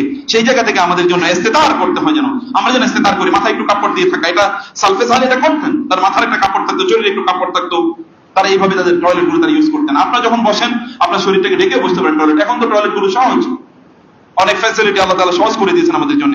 রাসূল সাল্লাল্লাহু আলাইহি ওয়াসাল্লাম সফর শুরু করতেন বৃহস্পতিবারে, ফিরেও যখন তিনি বাসায় আসতেন তখনও তিনি বৃহস্পতিবারে ফিরে আসতেন। তিনি বৃহস্পতিবার এবং সোমবার তিনি রোজা রাখতেন, এটি তার পছন্দের কাজ ছিল। তিনি প্রচন্ড লজ্জাশীল ছিলেন, তিনি খুবই লজ্জাশীল ছিলেন। রাসূলুল্লাহ সাল্লাল্লাহু আলাইহি ওয়াসাল্লামের কাছে ফাতিমা বিনতে উতবা বিন রাবিয়া, ওই যে বিখ্যাত শত্রু, সেই শত্রুর ওইদিন ব্র্যাকেট কুখ্যাত, সেই শত্রুর তার মেয়ে ফাতেমা তিনি ইসলাম গ্রহণ করলেন মক্কা বিজয়ের সময়। তিনি আসলেন, রাসূল সাল্লাল্লাহু আলাইহি ওয়াসাল্লাম যারা নারীরা যদি ইসলাম গ্রহণ করতো তাহলে তাদেরকে তিনি শপথ করাতেন, যেমন পুরুষদেরকে বায়াত নিতেন। কিন্তু নারীদের তো হাতে হাতে বায়াত না, পুরুষদের যেমন বায়াত, নারীদেরকে তিনি শপথ নিতেন। শপথ নাকি? তাহলে যে তিনি বললেন আল্লাহ ইউশরিকনা বিল্লাহি শাইআন ওয়ালা ইয়াসরিকনা ওয়ালা ইয়াজনিন, যে তারা 3টি কাজ করবে না, 5টি কাজ টোটাল এর আছে। তোমাদের একটা হচ্ছে যে তারা কি করবে না, তারা শিরক করবে না, তারা চুরি করবে না এবং তারা জিনা করবে না। এই কথা শোনার পর জাহিলি যুগের একজন নারী তিনি কি করলেন, ফাওয়াদাত ইয়াদাহা আলা রাসিহা, মাথায় হাতটা রেখে বললেন হায়াআন, লজ্জা পেয়ে গেলেন। নারীরা আবার জিনা শব্দটাই উল্লেখ করতে তারা চাচ্ছেন না জাহিলি যুগে, অথচ জিনা ব্যভিচার তখন কিন্তু বৈধ, মানে তৎকালীন সমাজে এই শব্দটা তার কাছে এরকম ছিল। এখন আমাদের সমাজে তো বয়ফ্রেন্ড গার্লফ্রেন্ড এখন আমাদের সন্তানরাও বলে বিভিন্ন জায়গায়, আমাদের সন্তানরা বলে, ছেলে মেয়ের রাস্তায় একসাথে হাঁটে, লজ্জা কোথায় গেছে? রাসূলুল্লাহ এতটা আসাধ্য হায়াআন মিনাল আযওয়াই ফি খিদরিহা, একজন লজ্জাবতী না রাসূলুল্লাহ একজন যুবতী নারী যার এখনো বিয়ে হয় নাই, ওর সামনে বিয়ের আলোচনা করলে আগের যুগে দেখতাম লজ্জায় লাল হয়ে যেত, তারা কোনো কথাই বলতে পারতো না। এর আমার বোনদেরকে আমি দেখেছি এরকম পরিস্থিতিতে তাদের সামনে এগুলো আলোচনাই করা যেত না। এরকম তার চেয়ে অনেক বেশি লজ্জা ছিলেন রাসূলুল্লাহ সাল্লাল্লাহু আলাইহি ওয়াসাল্লাম। আমাদের লজ্জা গেল কই? আর রাসূল বলেছেন আল হায়া ওয়াল ঈমান কুরানা ফাইযা যাহাবা আহাদুমা যাহাবাল আখার, ঈমান এবং লজ্জা দুইটা একসাথে চলে, একটা চলে গেলে আরেকটা চলে যায়, দুইটা একসাথে থাকে না। দুইটা একসাথে মানে কি আল হায়া ওয়াল ঈমান, এটা একটা চলে যায় তাহলে আরেকটা থাকে না, দুইটা হয় একসাথে থাকে অথবা দুইটা একসাথে চলে যায়। আল হায়া শুবাতুম মিনাল ঈমান দাহু ফাইনাল হায়া শুবাতুম মিন ঈমান, রাসূল সাল্লাল্লাহু বলেছেন হায়া শুবা, এবং কোরআনে আল্লাহ সুবহানাহু ওয়া তাআলা নারীদের লজ্জার কথা বলেছেন। আপনাদের নারীদের মধ্যে লজ্জার অনুভব তাদের মধ্যে তৈরি করা দরকার। শব্দ চয়ন পর্যন্ত আমি এখন যখন ক্লাস নেই এমন শব্দ এখন আমি ভিন্ন টার্মে উল্লেখ করি, যেই শব্দগুলো বিবাহ সংক্রান্ত যে সকল শব্দগুলো আছে এখনো আমি একেবারে এমন টার্ম ইউজ করি যেমন টার্ম আল্লাহ এবং আল্লাহ রাসূল ইউজ করতেন। যেমন মাস, আল্লাহ তাআলা স্বামী স্ত্রীর রিলেশনটাকে তিনি মাসুন মানে স্পর্শ করা, স্পর্শ মানে হোয়াট ডাজ ইট মিন, কিন্তু এটা মানে কিন্তু একটা সিরিয়াস ইস্যু, এটা আল্লাহ সুবহানাহু ওয়া তাআলা এরকম উল্লেখ করতেন। অতএব এইরকম একেবারে স্পষ্ট করে শব্দগুলো আল্লাহ তাআলা বলতেন না, আল্লাহ বলেন নাই কোরআনে, এত স্মার্টলি কোরআনের প্রেজেন্টেশন। এইভাবে রাসূলুল্লাহ সাল্লাল্লাহু আলাইহি ওয়াসাল্লাম তিনি এরকম শব্দ চয়ন করতেন, আমরাও যেন সেই রকম শব্দ চয়ন করে। রাসূল বলেছেন ইযা লাম তাস্তাহি ফাসনা মা শিতা, তোমার যদি লজ্জা না থাকে তাহলে তোমার যা মনে চায় তাইলে তুমি তাই করতে পারো। রাসূল সাল্লাল্লাহু আলাইহি ওয়াসাল্লাম অনেকগুলো কাজ তিনি অপছন্দ করতেন, সেরকম কাজের একটা তালিকা বলে এরপর আমি আজকে ইনশাআল্লাহ আপনাদেরকে কেবলমাত্র বলবো যে রাসূলুল্লাহ সাল্লাল্লাহু আলাইহি ওয়াসাল্লাম এই জিনিসগুলো আপনারা ভালো করে বুঝবেন এবং আপনারা ভালো করে এই জিনিসগুলো আপনারা অনুভব করবেন। রাসূল সাল্লাল্লাহু আলাইহি ওয়াসাল্লাম আল কুফর ওয়াল ফুসুক ওয়াল ইসিয়ান তিনি অপছন্দ করতেন। ফাসিকি কাজ মানে হচ্ছে ভালো থেকে বের হয়ে খারাপ কাজ করা, এটা তিনি অপছন্দ করতেন। তিনি কুফরি অপছন্দ করতেন। রাসূলুল্লাহ আল্লাহর অবাধ্য হওয়াকে তিনি অপছন্দ করতেন। তিনি আল্লাহ সুবহানাহু ওয়া সাথে শিরক করাকে অপছন্দ করতেন। মাশা আল্লাহ ওয়া শিতা, আল্লাহ আপনি আমাদের দেখবেন আল্লাহর দয়ায় এবং আপনাদের দয়ায় ভালো আছি। আর কেমন আছেন? আপনাদের দয়ায় ভালো আছি। আপনার দয়ায় ভালো আছেন নাকি? এটা কে শিখিয়েছে আপনাকে? আপনার দয়ায় ভালো আছি মানে কি? কেমন আছে আপনাকে? তার দয়ায় আপনি ভালো আছেন। কার দয়ায় ভালো আছেন? আল্লাহর দয়ায়। বিরাহমাতিল্লাহ আলহামদুলিল্লাহ আলা কুল্লি হাল, আলহামদুলিল্লাহিল্লাযী বিনি'মাতিহি তাতিম্মু সালিহাত। অতএব শব্দ চয়নগুলোই ভুল, ল্যাঙ্গুয়েজটাই ভুল। আপনাদের দোয়া এবং আল্লাহর দোয়া, বাপ মার দোয়া এবং আল্লাহর দোয়া মানে কি? বাবা মা এবং আল্লাহকে একসাথে বেরালো? রাসূল বলেছেন কুল মা শাআল্লাহু সুম্মা শি'তা, আপনি বলেন আল্লাহ সুবহানাহু ওয়া তাআলা যা চান তাই, অতঃপর আপনি যা বলবেন আমরা তা প্রেফার করব। অতঃপর নট এবং টেকনিক্যালিটি আছে। অতএব এটা শিরক, একটা শিরক আরেকটা কি জায়েজ। এইভাবে রাসূলুল্লাহ সাল্লাল্লাহু আলাইহি ওয়াসাল্লাম তিনি আল মাসহু ফি সালাতে, নামাজে তিনি কি করতেন? নামাজের মধ্যে এখানে যেখানে তিনি নামাজ পড়েছেন ওই জায়গাটা একটু মোছা, অথবা কতক্ষণ পর পরে মাথায় আপনি সিজদা দেওয়ার পরে মাথাটা একটু মোছা, মানে এখানে ভালো লেগেছে। রাসূলুল্লাহ সাল্লাল্লাহু আলাইহি ওয়াসাল্লাম বলেছেন এর মধ্যে নূর আছে, নূর বারাকা আছে, তোমরা এটাকে ঝেড়ে ফেলে দিও না, এটা থাকুক। আপনি তো সবচেয়ে ভালো জিনিস আপনার জায়গা মাথায় লেগেছে অথবা আপনার কপাল লেগেছে, এটাকে এইভাবে ফেলে দেওয়ার কোনো ইয়ে নাই। ইফতিরাশুস সাবঈ ফি সালাতে, নামাজে কুকুরের মতো অথবা অন্যান্যের মতো আসন গেড়ে বসা, এটা আল্লাহ সুবহানাহু, যদি কেউ অসুস্থ সেটা ভিন্ন কথা, কিন্তু এটা আল্লাহ এবং আল্লাহ রাসূল পছন্দ করতেন না। আল ইখতিলাফু ফিল কোরআন, কোরআন নিয়ে বিভিন্ন ধরনের ইখতিলাফ করা, এটি আল্লাহ সুবহানাহু ওয়া তাআলা অপছন্দ, এটা আল্লাহ রাসূল অপছন্দ করতেন। কোরআন ইকরাউল কোরআন ফাইন্নাহু ইয়াতি ইয়াওমাল কিয়ামাতি শাফিআন লিআসহাবিহি, কোরআনকে 7টা পদ্ধতিতে পড়া যায়। এখনো কোরআন কিন্তু আপনি জানেন যে বিভিন্ন পদ্ধতিতে কোরআন এখনো পড়া হয়। বিশ্বের বিভিন্ন ইউনিভার্সিটিগুলোতে কোরআনের 7 কিরাআত অথবা 10 কিরাআত 10 কিরাআতের উপর কিন্তু ডিগ্রি আছে, পিএইচডি ডিগ্রি আছে পর্যন্ত বিভিন্ন ইউনিভার্সিটিগুলোতে। অর্থাৎ এটা কিরাআত আছে, বিভিন্ন কিরাআত আছে। ইয়ালামুন তাআলামুন, একই আয়াতে ইয়ালামুন পড়া যায়, তাআলামুন পড়া যায়, আলামু নাআলামু এটাও পড়া যায়। এভাবে বিভিন্ন কিরাআত আছে, এটি তিনি অপছন্দ করতেন। হাজারে আসওয়াদের কাছে শক্তিশালী লোকেরা গিয়ে হজ করতে বা উমরা করতে গিয়ে ওইখানে তিনি ধাক্কাধাক্কি করে অন্যদিকে সরিয়ে দিয়ে হাজারে আসওয়াদে চুম্বন করবেন, এটা তিনি খুবই অপছন্দ করতেন।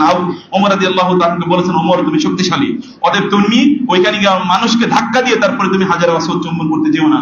আমি বহু লোকের দেখেছি মহা ক্রিমিনাল, কিন্তু হাজারে আসওয়াদে চুম্বন করার জন্য সে কি মহাব্যস্ত, মনে করছে যে এত ক্রিমিনাল কাজ করছি, এত অপরাধ করছি, হাজারে আসওয়াদে চুম্বন করলে তো সব কি সাফ হয়ে যাবে। এত সহজ যদি সাফ হওয়া হইতো তাইলে তো ওই আবু জাহেলরাই জান্নাতুল ফেরদাউসে চলে যেত, কারণ হাজারে আসওয়াদ তাদের কাছেই ছিল। তিনি আত্ময়ারাতুকে তিনি অপছন্দ করতেন, অর্থাৎ কুসংস্কারীকে, এটা দেখলে ওইটা হবে, ওইটা দেখলে ওইটা হবে, এটা করলে ওইটা হবে। তো কারণ আমাদের দেশে এরকম অনেক ইস্যু আছে, ঘর থেকে বের হলে যদি আপনি একটু হোঁচট খান তাইলে সামনে বিপদ আছে, অথবা সকালবেলা কি কাউকে ধার দেওয়া যাবে না, দোকান করলে আমাদের মুসলমানরাই তো সকালবেলায় তুমি প্রথম কাস্টমারটাই ধার নেওয়ার জন্য আসলা, বাকি দেওয়ার জন্য আসলা, তাতে কি সকালে বাকি নিলে কি প্রথম আপনার যে ইনকামটা এটা একটু কপালে ছোঁয়ায় বাংলাদেশের মুসলমানরা, দেখবেন সকাল প্রথম ইনকামটাও এটা বরকত। কে বলেছে বরকত? বিকাল বেলাও তো বরকত সব আসতে পারে, কে জানে? এটার মধ্যে আমাদের বহু কুসংস্কার এরকম আছে, বোনেরও বিভিন্ন ধরনের কুসংস্কার। তিনি একেবারে দেখবেন বাসায় যেটা হয়, প্রথম রান্না করে প্রথমের খাবারগুলো একবার উপরের ভাতগুলো বা ইত্যাদিগুলো রেখে দেয় স্বামীর জন্য, অথবা বড় শ্বশুরের জন্য বা অমুকের জন্য তমুকের জন্য, এটাও করে। এটির মধ্যে কুসংস্কার আছে, এগুলো শিরকের অন্তর্ভুক্ত। রাসূলুল্লাহ সাল্লাল্লাহু আলাইহি ওয়াসাল্লাম নিকাহ সিররি, গোপন বিয়েকে রাসূল সাল্লাল্লাহু আলাইহি ওয়াসাল্লাম অপছন্দ করতেন। গোপন বিয়ে মানে কি? অর্থাৎ অভিভাবককে না জানিয়ে যেই বিয়ে সম্পাদিত হয়। এখন যেটা হয়, আমরা গতকাল একটা দেখেছি, আপনারা জানেন ঢাকা বিশ্ববিদ্যালয়ের জহুর হলে সেখানে গণবিবাহের আয়োজন করা হয়েছে। কারণ আমরা বলেছি এই গণবিবাহ জায়েজ, আমরা এটাকে অনুপ্রাণিত করি, বিবাহ হওয়া দরকার। কারণ ওইখানে কি অশ্লীলতা, অনৈতিকতা গত 16 বছর পর্যন্ত অনৈতিকতাকে সেখানে, অশ্লীলতাকে সেখানে প্রমোট করা হয়েছে। গণবিবাহ আয়োজন হওয়া ভালো, খুবই ভালো। কিন্তু গণবিবাহ মানে কি? মেয়ে তো একা একা বিয়ে করতে পারে না, হারাম তার জন্য একা একা বিয়ে করা। লা নিকাহা ইল্লা বিওয়ালিয়্যিন, কোন একজন নারী তার ওলি অভিভাবকের অনুমতি, তার প্রেজেন্স ছাড়া বিয়ে করতে পারে না। তাহলে অভিভাবক কই? এই গণবিবাহ আয়োজন করে কি? অর্থাৎ শরীয়তের ইস্যু আছে এখানে। সেখানে দেখবেন এখন অনেক, ধরেন এতদিন পর্যন্ত এখানে সব গান, বাদ্য, উলঙ্গ, নৃত্য, অথবা আপনারা দেখেছেন যে বিশ্বকাপের সময় ছেলে এবং মেয়েরা মদ খাইছে আর তারা কি খেলা দেখেছে রাত জুড়ে। কিন্তু এখানে এখন ইসলামিক আলোচনা, সিরাত মাহফিল গুলো ইত্যাদি হচ্ছে, অথবা এখানে এখন আবার কি সঙ্গীত ছন্দ হচ্ছে, কাওয়ালি। আমরা বলেছি কাওয়ালি তো তখনই জায়েজ হবে যখন এর মধ্যে কি থাকবে না, অশ্লীল কোনো কথা থাকবে না, এর মধ্যে কোনো বাদ্যযন্ত্র থাকবে না। আদারওয়াইজ এইটা কি ইসলামিক সংস্কৃতি না, এটাও তাহলে কি একটা জাহিলিয়াতকে আরেকটা জাহিলিয়াত দিয়ে আপনি রিপ্লেস করলেন। তাহলে আপনাকে বুঝতে হবে যে শরিয়াটা কোথায়, আপনাকে বুঝতে হবে যে শরিয়া কি এটা বলছে কিনা। যে শব্দ চয়ন করা হচ্ছে তাতে কি, আবার এখানে যারা যাচ্ছে তারা আসলে কি জন্য, তারা কি ঠিক মতো নামাজ আদায় করছে কিনা? নামাজ বাদ দিয়ে এশার নামাজকে আরো ডিলে করে এই কাওয়ালি যদি 1000 কোটি বছর গাওয়া হয়, তাতেও সমাজের কোনো পরিবর্তন হবে না। অথবা এটা করতে হবে এমন ভাবে যে কোনো ভাবে যেন আল্লাহর ইবাদতের, মৌলিক ইবাদতের জন্য কোনো ত্রুটি বিচ্যুতি না হয়, অথবা এর মধ্যে যেন শরিয়ার ভায়োলেশন না হয়। এটিও আমাদেরকে অবশ্যই গুরুত্বপূর্ণ বিষয়ে করা দরকার। রাসূলুল্লাহ আইয়ুসিরা আলা আন-নাসি শাররান, মানুষকে কোন মন্দ ইস্যুতে মানুষকে আপনার অভিযুক্ত করাকে তিনি অপছন্দ করতেন। যেমন ধরেন কখনো কোন একজন ব্যক্তির কারণে আপনার একটু ক্ষতি হয়েছে, ক্ষতি থেকে আপনি মাপ পাওয়ার পরে, মুক্ত হওয়ার পরে ওই লোকের বিরুদ্ধে আপনি লাগলেন, এটা আপনি করবেন না। রাসূলুল্লাহ নাবিদ বিন আসাম, এক ইহুদি, তাকে তাবিজ করলো, এটা তিনি জানেন। এরপরে যখন তিনি মুক্ত হয়ে গেলেন, আয়েশা রাদিয়াল্লাহু বললেন ওকে কি ধরবেন না? বলেন না, আমি এটা পছন্দ করি না, আল্লাহ তো আমাকে মুক্ত করে দিয়েছেন, অতএব আমি ওর বিষয়ে আর আমার কোনো অভিযোগ নাই। প্রিয় ভাইরা এবং আমার বোনেরা, আপনারা এই বিষয়গুলোকে আপনাদের মাথায় রাখা দরকার, চিন্তায় রাখা দরকার। আল্লাহ সুবহানাহু ওয়া তাআলা যেন আল্লাহ রাসূল যা পছন্দ করতেন এবং অপছন্দ করতেন তা যেন আমাদের পছন্দ এবং অপছন্দ বানাতে পারি। আল্লাহ তাআলা আমাদেরকে সেই তৌফিক দান করুন। আকুলু কওলি হাযা ওয়া আস্তাগফিরুল্লাহ লি ওয়া লাকুম ওয়া লিসাইরিল মুসলিমিন ফাস্তাগফিরুহু ইন্নাহু হুয়াল গফুরুর রহিম।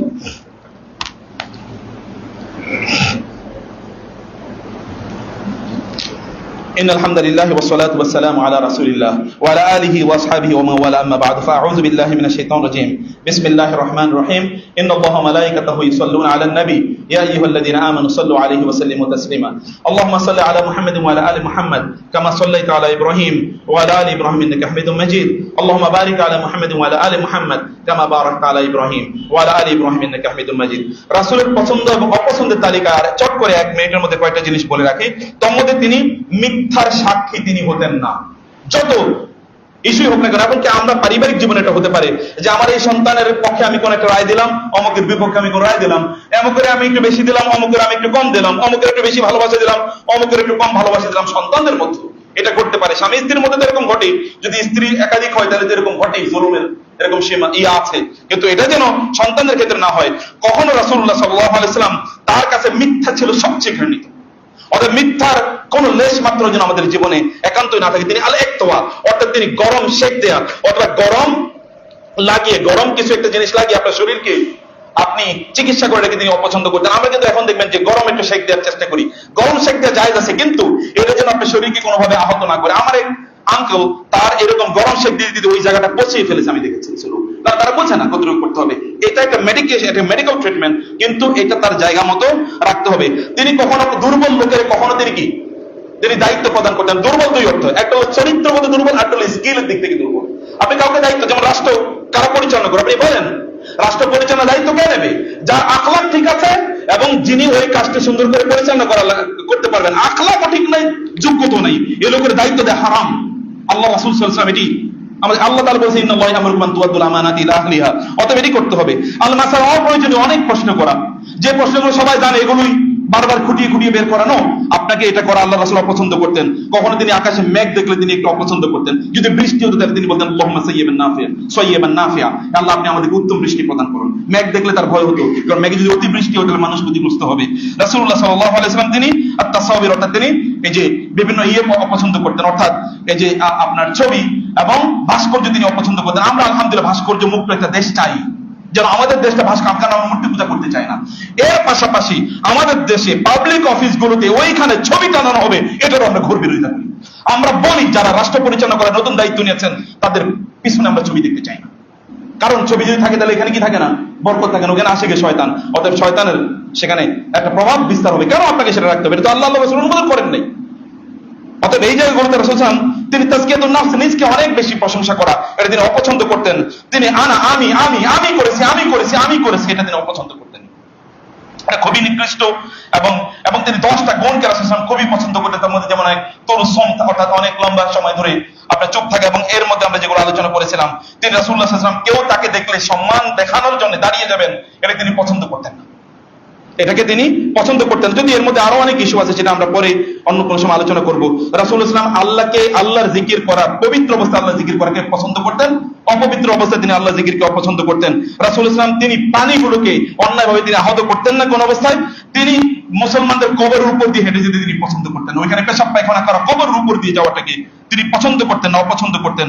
রাসূলুল্লাহ সাল্লাল্লাহু আলাইহি ওয়াসাল্লাম এশার আগে ঘুমানো, খেয়াল করবেন, এশার আগে ঘুমানো, এশার পরে অপ্রয়োজনীয় গল্প গুজব করাকে তিনি অপছন্দ করতেন।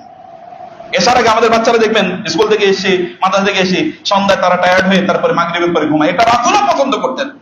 এটা কোনোভাবে আশায় করতে দেবেন না, এটা দিয়ে করতে কোনোভাবে দিতেন না। সম্পদ জমা করে রাখাকে তিনি অপছন্দ করতেন, এবং তার বাসায় অনেক টাকা পয়সা আছে, আগামীকাল সাদাকা করবে এটা তিনি অপেক্ষা করতেন না, এখনই তিনি করে ফেলতেন।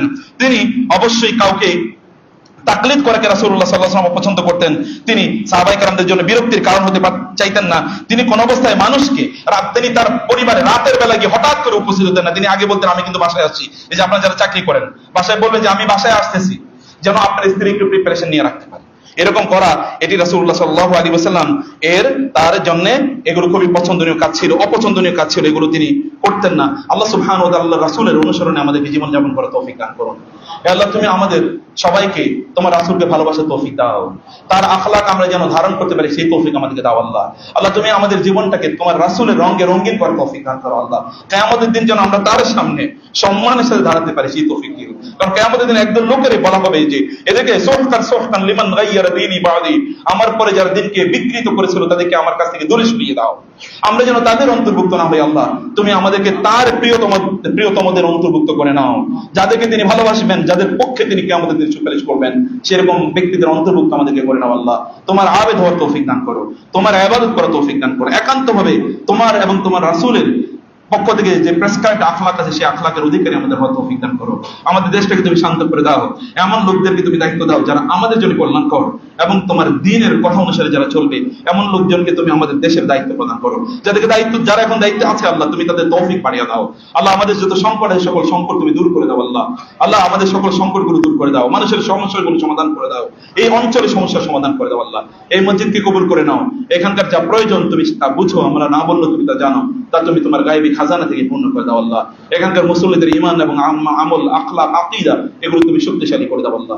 আমাদেরকে তোমার দ্বীনের জন্য কাজ করার তৌফিক দান করো, আমাদেরকে তুমি পরিপূর্ণ সুস্থ দান করো আল্লাহ।